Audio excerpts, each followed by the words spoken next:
Claudius originated from Alexandria. Sometime before the year 395, he moved to Rome, where after a while he became a court poet for the Emperor Honorius. He wrote his works in Latin, and his poems are highly rated today. It is assumed that he passed away around the year 404. In his work, The War Against Guido, Claudius mentions the king Philip II and the Macedonians. Here we read, Philip held the cities of Greece. Liberty fell in front of the attack of the Macedonian gold. In this extract, Claudius clearly distinguishes the Macedonians from the Greeks, whose cities lost their liberty from the Macedonian gold, which was a synonym for Macedonian power.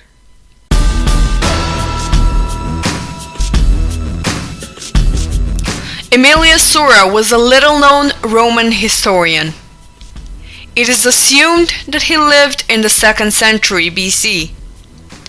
An authentic quote from his historical work is transferred from the later Roman historian Marcus Vallius Paterculus. In the first book of the history of Rome, Marcus Vallius Paterculus writes, Emilia Sora says in his book on the chronology of Rome, the Assyrians were the first of all races to hold world power. Then the Medes, and after them the Persians, and then the Macedonians.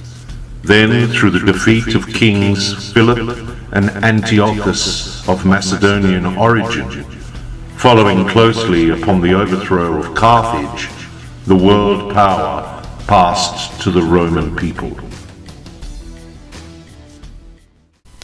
From this authentic quote, we can clearly see that the Roman historian Emilia Sora also treated the Macedonians as a separate nation, mentioning them side by side with other nations such as the Romans, the Assyrians, the Medes, and the Persians that once ruled the world.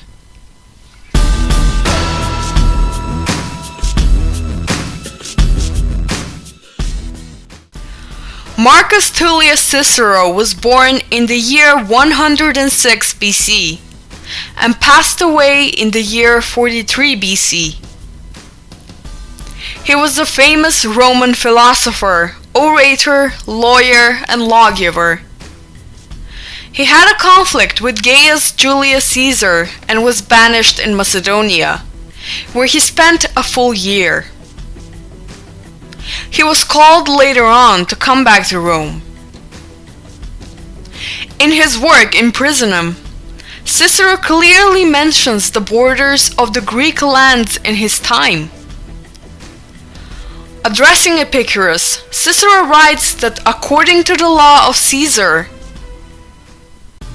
all Arche and Thessaly and Athens, in short, the whole of Greece, was made over to you. We can see that for Cicero it was very clear that the Greek lands consisted of Achaia, a region around Athens, and Thessaly. Macedonia is not mentioned as a Greek land at all.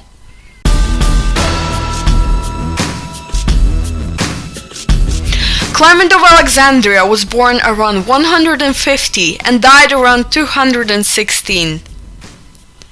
He was one of the most influential early Christian activists. With his work, he gave a major contribution to the development of Christianity. We're going to use Clement's works strictly on the subject we're covering, and that is the ethno-cultural differences between the Macedonians and the Greeks. In his book, Exhortation to the Greeks, Clement of Alexandria criticizes the pagan beliefs of some of the nations from back then. He first mentions the people who worship the fire, and then separately mentions the Macedonians from the Greeks, Many of the inhabitants of Asia worshipped fire, and besides them, the Macedonians, as Diogenes relates in the first book of his Persica, they have not supposed stocks and stones to be images of the gods like the Greeks, nor ibises and ichneumons like the Egyptians, but fire and water as philosophers.